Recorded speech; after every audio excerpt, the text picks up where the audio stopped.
Hey, welcome to Peaceful Progress. Today, I'll be sharing a book that brought significant changes in my life, The Psychology of Money. This book has been nothing short of transformative for me. I've enjoyed it so much that I've read it about 3 times. Today, I want to discuss 3 misconceptions I had about money before reading this book and share 3 vital lessons I learned from it. Let's kick things off with misconception 1. A few successful investments bring more wealth than consistent ones. Sounds tempting, right? But chasing the golden goose can lead us down a risky path. In The Psychology of Money, Morgan Housel lays it out plain and simple. Consistency trumps everything. Investing isn't about catching the one big break. It's a marathon, not a sprint. It's about investing consistently over time, letting the power of compound interest work its magic. Take Warren Buffett as an example. Sure, he's one of the wealthiest people on the planet, but did you know that most of his wealth was accumulated after his 50th birthday? His success is a testament to consistent, long-term investing. As exciting as the idea of making it big with a single investment may sound, it's a risky game to play. Housel puts it best when he says, "There's no reason to risk what you have and need for what you don't have and don't need." Stay consistent, be patient, and let our wealth grow over time. Let's dive into misconception 2. Luck doesn't play a significant role in success. I'm sure you've heard of Bill Gates, right? The multi-billionaire co-founder of Microsoft. But did you know that one of the key factors to his success was pure luck?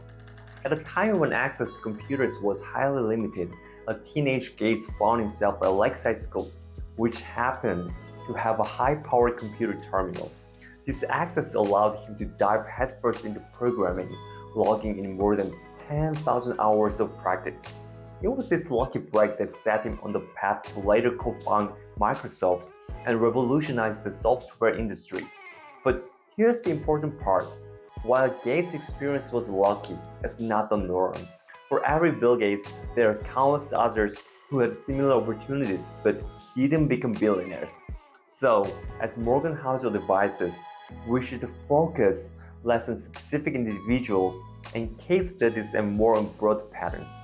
Success is only about individual brilliance or hard work.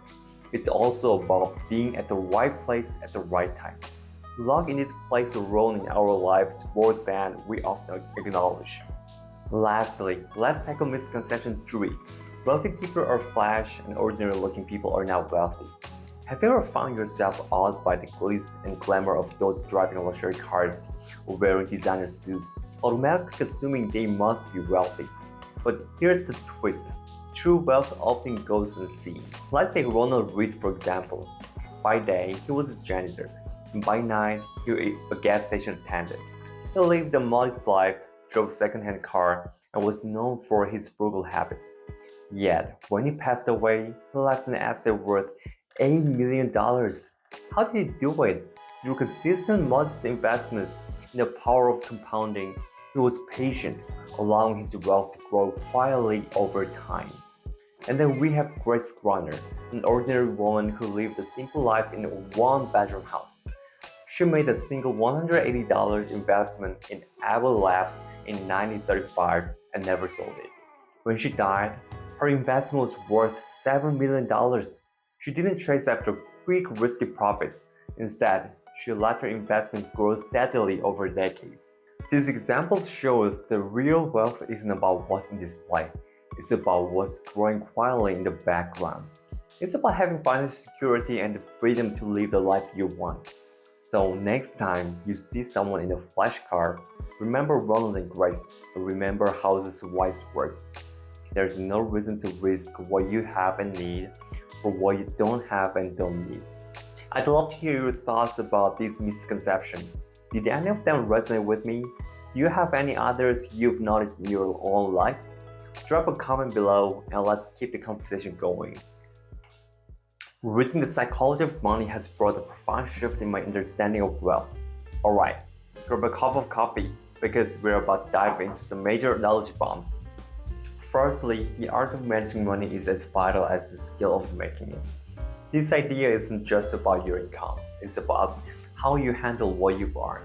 Morgan Housel in his book states, Financial success is not a hard skill, it's a soft skill, where how you behave is more important than what you know. When Housel talks about the hardest part being keeping the goalposts from moving, he's referring to the constantly changing benchmarks and targets we set for ourselves, particularly in relation to our finances.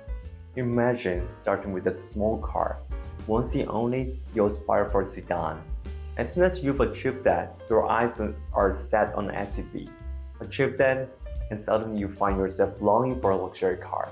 Our desires often run a step ahead of us, always out of reach.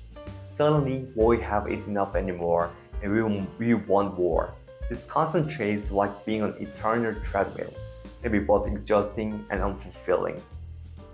The lesson here is essential to know what enough looks like for you and resist the temptation to constantly move the goalpost. Your wealth should serve you, not the other way around. Strive for progress, but remember, smart behavior trumps smart brains when it comes to finances. Financial contentment comes from finding balance, not just relentlessly pursuing more. Secondly, never underestimate the power of compounding. As Housel puts it, growth is driven by compounding, which always takes time. This principle can be illustrated by the performance of the S&P 500, a widely recognized stock market index. Let's say you invested $190 in the S&P 500 in 1985 and just left it there. Without any additional investment and reinvesting all dividends, your $190 would have grown to more than $3,900 by 2023. That's the power of compounding. Your wealth doesn't just add up, it multiplies. Compounding is like a snowball rolling down a hill. It starts small but grows larger over time. It's not the get-rich-quick scheme, but the get-rich-sure strategy. It requires patience and discipline, but the payoff can be huge. Remember, the most powerful factor in our financial success is time. The sooner you start, the longer your money has to grow. Lastly, a simple truth but the one bears repeating. There are things far more valuable than money. We live in a world that generates wealth as much as it generates envy. But at the end of the day, there are things that money just can't buy. As Housel eloquently says, reputation is invaluable. Freedom and independence are invaluable. Family and friends are invaluable. Being loved by those you want to love you is invaluable. Happiness is invaluable. And your best shot at keeping these things is knowing when it's time to stop taking risks that might harm them, knowing when you have enough. After all, as Housel concludes, having a strong sense of controlling one's life is a more dependable predictor of positive feelings of well-being than any of the objective conditions of life we have considered. Thank you for joining me today. Until next time, may your progress be peaceful and your investments be like a well-behaved puppy, always growing but never biting. Bye!